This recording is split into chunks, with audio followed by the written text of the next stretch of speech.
سفر المظفر شریف کا مہینہ جاری ہے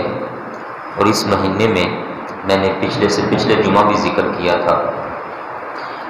اللہ تعالیٰ کے جو نیک صالحین بندے گزرے ہیں ان کا تذکرہ بڑی کثرت سے ہوتا ہے اور امت کو دعوت دی جاتی ہے کہ ان کی سیرت کو اپنا کر، ان کے اخلاق حسنہ کو اپنا کر ہم بھی اپنے آپ کو اللہ تعالیٰ کے برگزیدہ نیک بندوں میں شامل کروائیں۔ تو آج کے جمعۃ المبارک میں تین باتیں میں نے ذکر کرنی ہے۔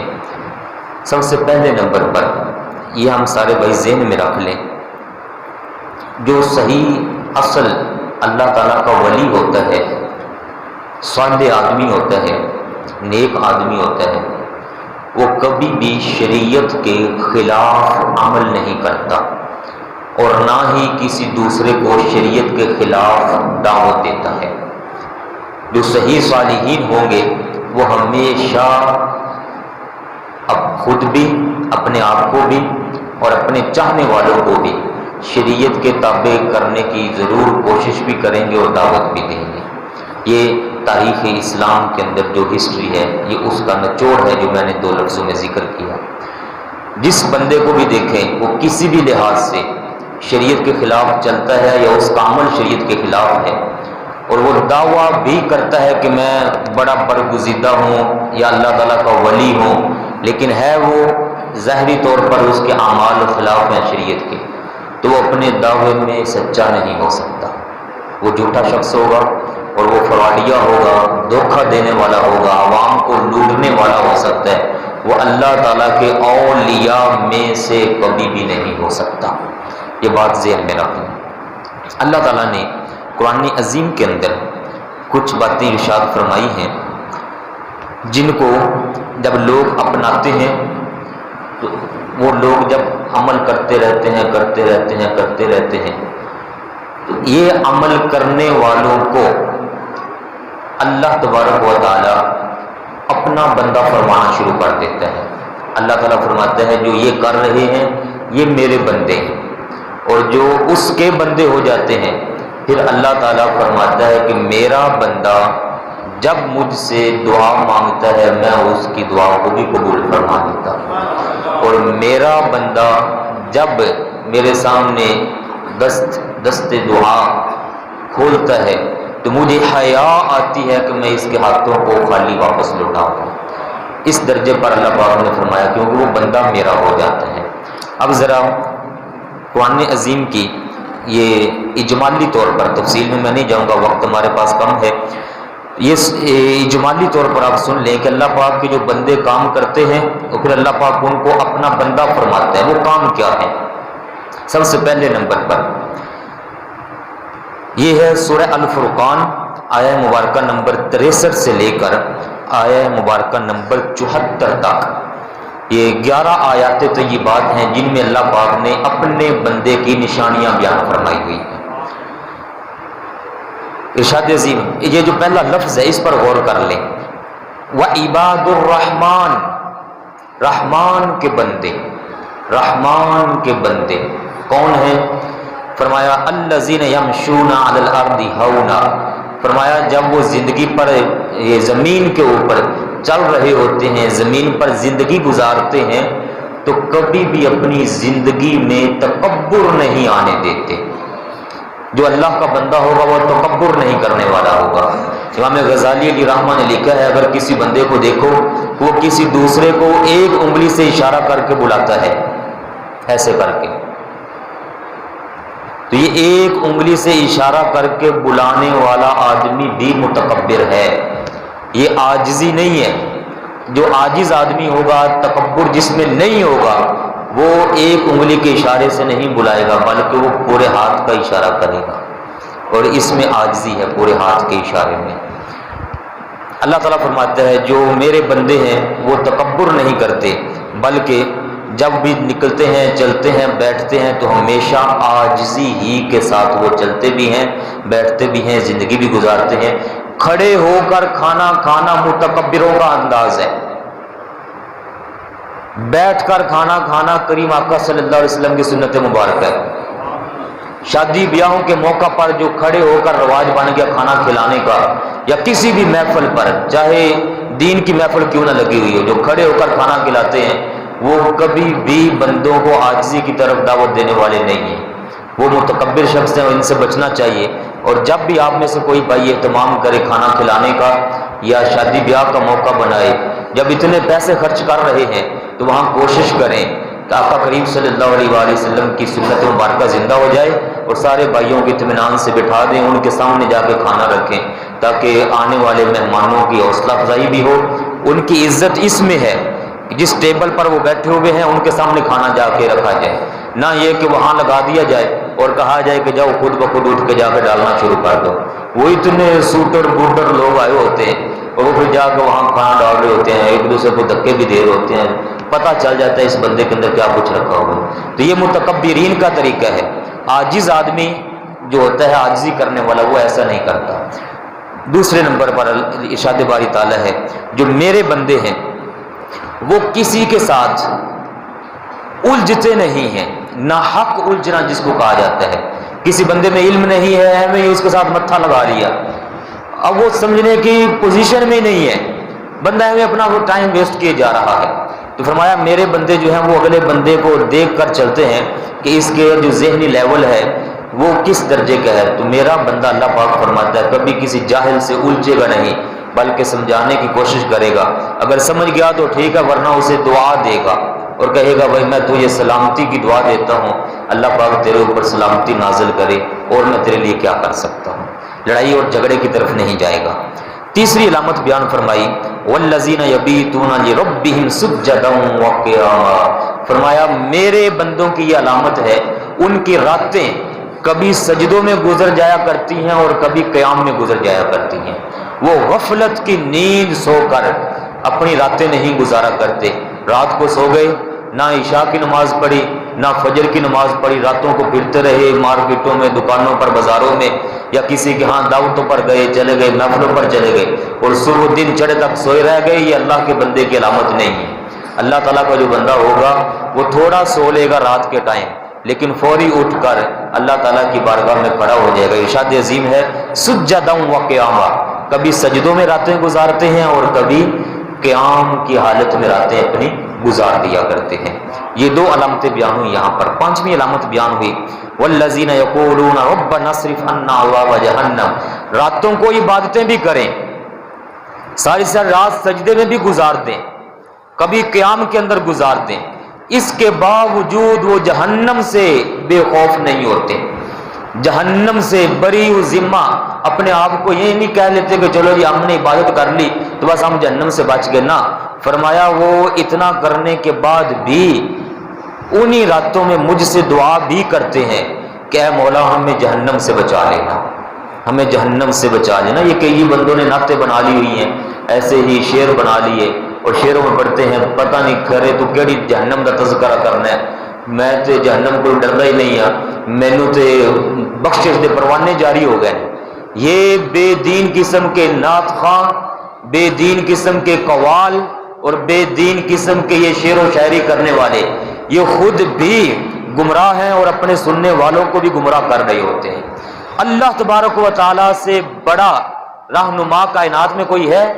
اور جس نے سب سے بڑی رہنمائی کے لیے ہمارے کریم آقا صلی اللہ علیہ وآلہ وسلم کو مبعوث فرمایا، آپ ہمیں بار بار دعائیں سکھا رہے ہیں۔ یہ دعا مانگا کرو ربنا آتنا فی الدنیا حسنہ وفی الآخرۃ حسنہ وقنا عذاب النار۔ یہ جہنم سے بچنے کی دعا کون سکھا رہا ہے ہمیں؟ اللہ تبارک و تعالیٰ، اور آپ صلی اللہ علیہ وآلہ وسلم نمازوں میں سکھاتے ہیں یہ پڑھا کرو۔ اور آج کا بندہ کہے کہ خبریں تو کیڑی جہنم کا تذکرہ کرنا ہے۔ حضور علیہ الصلوۃ والسلام نے صحابہ کرام کو جہنم سے ڈراتے ہوئے فرمایا تھا کہ جہنم کا جو سب سے اوپر والا پورشن ہے، اوپر والا حصہ، اور اس کی جو تہ ہے جس کو اسفل السافلین کہا جاتا ہے، فرمایا اگر ایک بھاری بھرکم چٹان جیسا پتھر وہ بلندی سے گرایا جائے اور جہنم کی تہ تک پہنچتے پہنچتے اس کو 70 سال لگ جائیں گے، اتنی گہری ہے جہنم۔ جب یہ آپ صلی اللہ علیہ وسلم فرما رہے تھے تو فرمایا صحابہ کرام سے جہنم سے پناہ مانگا کرو، اللہ تعالیٰ کی رحمت کی تلاش میں اللہ تعالیٰ سے دعائیں مانگا کرو۔ تو اللہ پاک نے یہ علامت بیان فرمائی ہے اپنے بندوں کی، وہ کبھی بھی یہ دعویٰ نہیں کریں گے کہ بھئی ہم بخشے ہوئے ہیں، اور بڑا کچھ ہونے کے باوجود کہیں گے کہ ہم ہمیشہ اپنے رب کی رحمت کے متلاشی ہیں۔ کبھی یہ اللہ کا بندہ یہ دعویٰ نہیں کرے گا وہ بخشش ہوگی سب تھانوں بھی لے جاؤں گے نال ہی، ٹینشن نہیں لینے۔ یہ دعوے اللہ کے بندے نہیں کرتے، اللہ تعالیٰ کے بندے عاجزی کرتے ہیں۔ پھر آگے علامت بیان فرمائی والذین اذا انفقوا لم یسرفوا، فرمایا میرے بندے جو ہیں وہ جب خرچ کرنے پر آتے ہیں تو فضول خرچی نہیں کرتے۔ اس کی تشریحات کافی ہیں، فضول خرچی کو ذہن میں رکھ لے، فضول خرچی نہیں کرتے۔ ولم یقتروا، اور نہ ہی بہت زیادہ تنگ دستی کرتے ہیں، اپنے ہاتھ کو دبا لیتے ہیں، بلکہ وکان بین ذالک قواما، نہ ہی فضول خرچ ہوتے ہیں نہ ہی کنجوس ہوتے ہیں، میانہ روی کے ساتھ زندگی گزارنے والے میرے بندے ہوا کرتے ہیں۔ اور اس میں ایک مثال عرض کر دوں، دیکھو اپنے گھر میں بچوں کو کھلانے کا وقت آئے تو بندہ کنجوسی کر جائے، ماں باپ کو دینے کا وقت آئے تو بندہ کنجوسی کر جائے، والدین کے لیے جیب کے اوپر تالے لگا کے رکھے، بند کر کے ہاتھ ڈال کر کے، اور جب دوستوں کے ساتھ باہر پارٹی وغیرہ کرنے کا وقت آ جائے تو وہاں ایک ہی پارٹی میں ہزاروں روپے بھی خرچ ہو جائیں، پیزے بھی چل جائیں اور جو چیزیں چلنی ہیں چلا دے، اور جب والدین اور والدہ کی طرف دیکھا جائے، والد والدہ کی طرف، تو ان بیچاروں کے کپڑے بھی پھٹے پرانے ہوں اور پاؤں میں جوتا بھی ان کے نہ ہو، جیبیں بھی ان کی خالی پڑی ہوئی ہوں، اور وہ اس کی طرف دھیان کرتے ہوں کبھی ہمارا بیٹا ہمیں کوئی 200-400 روپے دے گا تو ہم بھی اپنے کسی پوتے کو 10 روپے دے دیں گے۔ میں نے ایک بار کہا تھا، بابا جان سرکار فرمایا کرتے تھے کبھی بھی اپنے والدین کی جیبیں خالی مت ہونے دینا، جن کے والدین حیات ہیں کبھی بھی ان کی جیب خالی مت ہونے دینا، چاہے وہ کتنے بوڑھے کیوں نہ ہو گئے ہو، چاہے آپ کے ذہن میں یہ ہے کہ ان کے پاس کوئی آتا ہی نہیں ہے، اس کے باوجود ان کے پاس آپ کی دی ہوئی رقم میں سے ہونی چاہیے، کیونکہ وہ حقیقت میں آپ کی نہیں ہے، وہ آپ کا مال بھی آپ کے والدین کا ہے، جب تک وہ حیات ہیں سب کچھ ان کے لیے ہے، تو کبھی بھی ان کی جیبیں خالی مت ہونے دیں، کچھ نہ کچھ ان کے پاس رکھا رہنے دیں۔ تو فرمایا کہ یہ میرے بندے فضول خرچ نہیں ہوا کرتے۔ پھر آگے فرمایا میرے بندے کسی بھی لحاظ میں شرک کی طرف نہیں جاتے بلکہ وہ توحید کے اوپر قائم ہوتے ہیں، ولا یقتلون النفس، اور کسی کا ناحق قتل بھی نہیں کرتے، ولا یزنون، اور میرے بندے زنا بھی نہیں کرتے، بدکاری نہیں کرتے۔ کریم آقا علیہ الصلوۃ والسلام نے فرمایا زنا کی 4 طرح کی قسمیں ہوا کرتی ہیں۔ ہاتھوں کا زنا بھی ہے، کیا؟ غیر محرم کے ساتھ ہاتھ ملانا، غیر محرم جس سے محرم کا رشتہ نہیں ہے اس کے ساتھ ہاتھ ملا لینا، فرمایا یہ ہاتھوں کا زنا ہے، اور اس ہاتھ سے حساب لیا جائے گا میدان حشر میں۔ اپنی کزنوں کے ساتھ جو ہاتھ ملاتے ہیں، خالہ کی کوڑی ہے، پھپھو کی کوڑی ہے، آپس میں کہتے ہیں جی ہیلو ہائی کرتے ہیں یونیورسٹیوں اسکولوں کالجوں میں، خبردار یہ حرام ہے، کوئی بندہ اس کو ہلکا مت سمجھے، اور جو ایسا کرنے والا ہے اللہ پاک فرماتا ہے وہ میرے بندوں میں کبھی شامل نہیں ہو سکتا۔ اور آنکھوں کا زنا ہے، ان غیر محرموں کو ٹک ٹک لگا کے دیکھتے رہنا، اور فرمایا پاؤں کا بھی زنا ہے، ان کے لیے اپنے پاؤں کو چلانا، ان کی طرف آنا جانا، اور ایک روایت میں ہونٹوں کا زنا فرمایا گیا، ان کا زنا فرمایا کہ یہ چھونا ہے، اپنے ہونٹوں کو ایسی جگہ پر لگا دینا جہاں پر لگانا جائز نہیں ہے۔ اور کریم آقا صلی اللہ علیہ وآلہ وسلم نے فرمایا کہ یہ سارے اعضاء بندے کو تیار کرتے ہیں، بڑی برائی کی طرف دعوت دیتے ہیں، اور آخر کار اگر بندہ پھنس جائے تو پھر جو بڑے اعضاء ہیں وہ اس ساری چھوٹی چھوٹی جو بدکاریاں ہیں ان کو بڑی بدکاری میں بدل ڈالتے ہیں، اور جو زنا کار آدمی ہے اس کی بخشش اللہ تبارک و تعالی نے اس پوائنٹ پر رکھی ہوئی ہے کہ اگر دنیا میں اس کو سزا مل گئی اس کی بدکاری کی تو فابیہا، اس کا گناہ کفارہ معاف ہو جائے گا، اور اگر نہ اس کو دنیا میں سزا ملی، مطلب اس پر حد جاری نہ ہوئی، تو اور میدان حشر میں آ گیا، تو فرمایا میں اس وقت تک اس بندے کو معافی نہیں دوں گا جب تک اس کی سزا اس کو نہیں دے دیتا، کیونکہ اس سے نسب خراب ہو جاتے ہیں، اس سے آنے والی نسلیں خراب ہو جاتی ہیں، اس سے وراثت کے جتنے احکام ہیں وہ سارے کے سارے پراگندہ ہو جایا کرتے ہیں. معاشرہ بجائے سنجیدگی اور پاکیزگی کی طرف جانے کے وہ نحوست کی طرف جانا شروع ہو جاتا ہے، ناپاکی کی طرف جاتے ہیں. فرمایا میرے بندے کسی بھی قسم کا زنا نہیں کرتے. اب میں اس پر آپ کو ایک بات عرض کر دوں، وہ پیر صاحب جو عورتوں کے ہاتھوں میں ہاتھ ڈال کر بیعت لے رہے ہوں، چاہے کتنا بڑا پیر کیوں نہ ہو، حرام کام کر رہا ہے وہ پیر. سب سے بڑے پیر اس کائنات میں ہمارے پیارے نبی کریم صلی اللہ علیہ وآلہ وسلم. اما جان عائشہ صدیقہ رضی اللہ تعالیٰ عنہ فرماتی ہیں کہ کبھی بھی حضور اکرم صلی اللہ علیہ وآلہ وسلم نے کسی عورت کے جسم کے ساتھ اپنا ہاتھ مس نہیں کیا. کوئی بھی عورت آتی بیعت ہونے کے لیے تو آپ صلی اللہ علیہ وسلم اس کو دور بٹھاتے اور فرماتے اپنی زبان سے میرے ساتھ وعدہ کرو. اس سے آپ وعدے کرواتے اور فرما دیا کرتے جا تیرے میں نے یہی بیعت کر لی ہے. اور اگر کبھی کبھار ایسا ہوا کہ آپ نے اپنے پاس جو چادر مبارک ہوتی تھی اس چادر کی ایک طرف اس کو پکڑا دی اور دوسری طرف آپ نے اپنے ہاتھ مبارک میں پکڑی اور فرمایا میرے ساتھ وعدہ کرو کہ اللہ تعالیٰ کے ساتھ کسی کو شریک نہیں ٹھہراؤ گی، میری نبوت پر یقین رکھو گی، اپنے بچوں کو میرا سچا غلام بناؤ گی اور کسی بھی بچے کو ناحق قتل نہیں کرو گی، بچیوں کو ناحق قتل نہیں کرو گی، اپنے شوہر کے گھر کی حفاظت کرو گی. اور اس پر خصوصی بیعت آپ لیا کرتے تھے کہ اپنے شوہر کی عزت کسی کے سامنے ننگی نہیں ہونے دو گی. عورتیں اس پر بیعت کیا کرتی تھی کریم آقا صلی اللہ علیہ وآلہ وسلم سے. اور یہ جو آج کل ڈبے کھڑبے پیر آ گئے ہیں، عورتوں کے ساتھ بیٹھتے بھی ہیں، گپے بھی مارتے ہیں، ان کو اپنے پاس بٹھاتے بھی ہیں، یہ حقیقت میں اسلام کے دشمن ہیں. اور میں آپ سارے بھائیوں سے کہوں گا ان لوگوں کو دیکھ کر کبھی بھی اسلام کا اندازہ مت لگائیے گا. اسلام کا اندازہ لگانا ہے تو آؤ یہ صالحین کی زندگی پڑھو جو اللہ تبارک و تعالیٰ بیان فرما رہے ہیں. صالحین تو وہ ہوا کرتے ہیں جو ان کو اپنے پاس نہیں آنے دیتے. پھر آگے ارشاد عظیم ہے وَمَن يَفْعَلْ ذَلِكَ يَلْقَ عَصَامًا، جو ان کاموں میں پڑ گیا وہ بہت بڑے گناہ کے اندر گھر گیا، اس کی سزا سخت ہے. یہ وہ علامتیں میں سنا رہا ہوں آپ کو جن میں ہے اللہ تعالیٰ کے نیک بندے کیا کرتے ہیں. ایک علامت اللہ پاک نے ارشاد فرمائی من تابا، فرمایا میرے بندے اکثر مجھ سے توبہ کرتے رہتے ہیں، استغفار پڑھتے رہتے ہیں، استغفر اللہ استغفر اللہ استغفر اللہ. اگر بندہ 5واں کلمہ یاد کر لے تو اس میں ہر طرح کے گناہ سے استغفار کا طریقہ لکھا ہوا ہے. ظاہری گناہ ہیں، پوشیدہ ہیں، لوگوں کے سامنے ہیں، چھپ کر کیے ہیں، یاد ہیں یا یاد نہیں ہیں، سارے گناہوں کی توبہ کا طریقہ 5ویں کلمے میں بالکل الفاظ کے اندر لکھا ہے. استغفر اللہ ربی من کل ذنب اذنبتہ عمدن، جان بوجھ کر، او خطأ، غلطی سے ہو گئے، سرًا او علانیہ،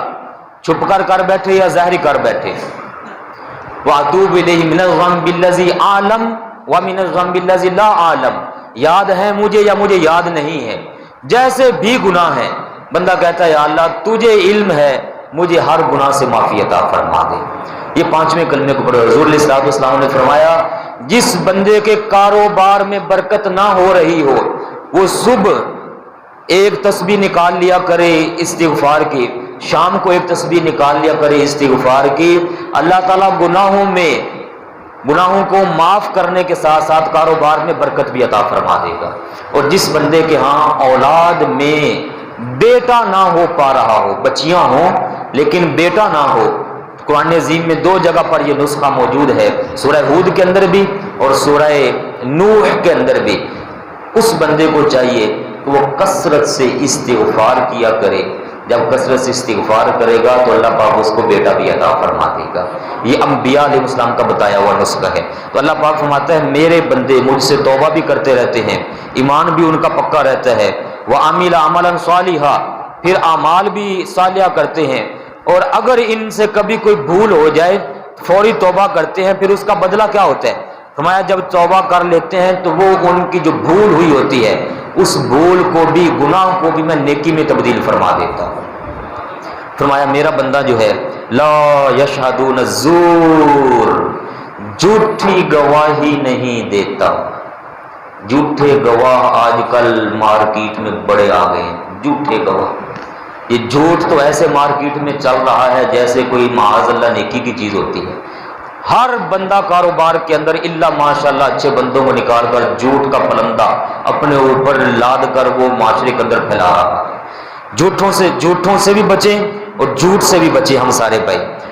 فرمایا وَإِذَا مَرُّوا بِاللَّغْوِ، میرے بندے کبھی لغویات بےہودہ گفتگو بھی نہیں کرتے۔ آپ نے کبھی سنا ہو تو کئی بندوں کا تکیہ کلام بن جاتا ہے۔ تکیہ کلام کا مطلب ہوتا ہے کہ وہ گل کوئی اور کرنا چاہتے ہیں لیکن ان کے منہ سے زبان سے وہی لفظ نکل جاتے ہیں۔ کئی بندے ہیں جو بات میں کرتے ہیں، گالیاں پہلے نکالتے ہیں۔ کئی بندے ہیں وہ فون پر بات کرنے لگے، سلام لیتے کو نہیں، گالی پہلے نکال دیتے ہیں۔ نکی نکی گال تے آندے جاندے ہوئے گڈیاں سفر کر دے ادھر ادھر، فوری طور پر گال، ماں فلاں تے فلاں تے فلاں، ماؤں کی گالیں، بہنوں کی گالیں، اور الٹی پھلٹی لغویات یہ منہ سے بولتے رہتے ہیں۔ یہ لغویات منہ سے نکالنے والا بندہ کبھی بھی اللہ تبارک و تعالیٰ کا برگزیدہ شخص نہیں ہو سکتا۔ اللہ تعالیٰ تو فرما رہا ہے میرے بندے لغویات سے بچتے ہیں، اپنی زبان کو کنٹرول میں رکھتے ہیں اور سمجھتے ہیں کہ میں نے بولنا کیا ہے۔ مرو کراما، اور جب دیکھتے ہیں کہیں کوئی بےہودہ کام ہو رہے ہیں تو ان میں شامل نہیں ہو جایا کرتے، بلکہ وہاں بڑے اطمینان کے ساتھ سنبھل کر اپنی عزت کو سنبھالتے ہوئے وہاں سے چلے جاتے ہیں۔ اور فرمایا جب میرے بندوں کے سامنے، سارے بھائی ذرا غور سے سنیے گا یہ والی بات، فرمایا میرے بندوں کے سامنے جب میری آیات پڑھی جاتی ہیں، یہ میں آپ کو قرآن عظیم سنا رہا ہوں، فرمایا میرے بندوں کے سامنے جب میری آیات پڑھی جاتی ہیں تو میرے بندے میری آیات کو سن کر اندھے پن کا شکار نہیں ہوتے، اپنی آنکھیں بند نہیں کر لیتے، اپنے کانوں پر مہرے نہیں لگواتے۔ فرمایا میرے بندوں کے سامنے جب قرآن عظیم میری آیات آتی ہیں تو وہ ان کو سمجھتے ہیں، ان پر عمل کرنے کے لیے اپنی کمر کو باندھ لیا کرتے ہیں۔ وہ فرمایا میرے بندے ہیں۔ اور جس بندے کو سامنے ہر چیز کا پتہ ہو، ذکر ہو رہا ہو، وہ بندہ نہ آئے قرآن عظیم کی طرف تو قرآن عظیم اس کو دو لفظ فرما رہا ہے، سُمًّا وَعُمْيًا، فرمایا جو نہیں آ رہا سن کر بھی، وہ چاہے ظاہری آنکھوں سے دیکھنے والا ہو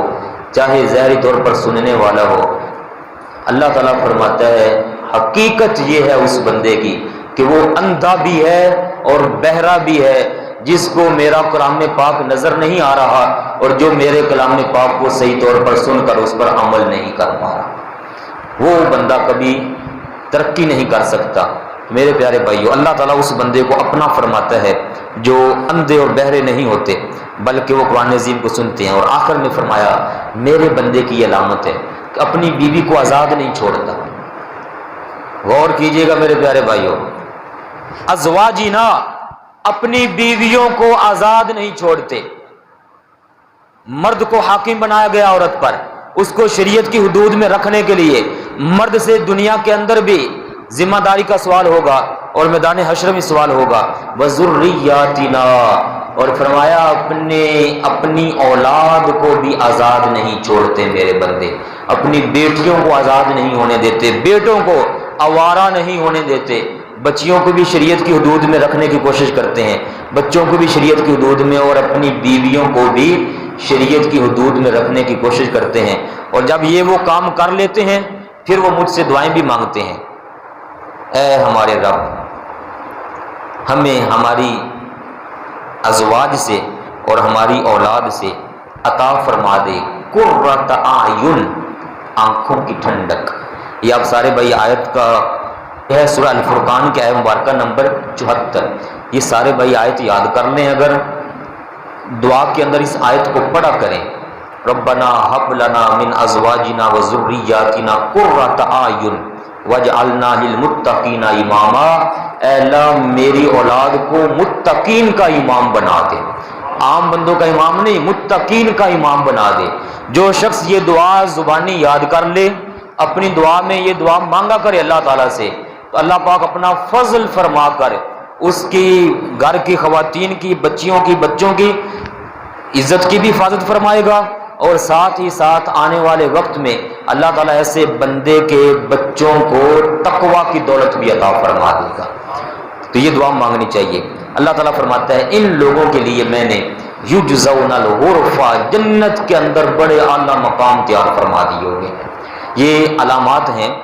ان لوگوں کی جو اللہ تبارک و تعالیٰ کے برگزیدہ بندے ہیں۔ آخر میں 1 منٹ میں، آج کل چونکہ تذکرہ ہو رہا ہے حضور سیدنا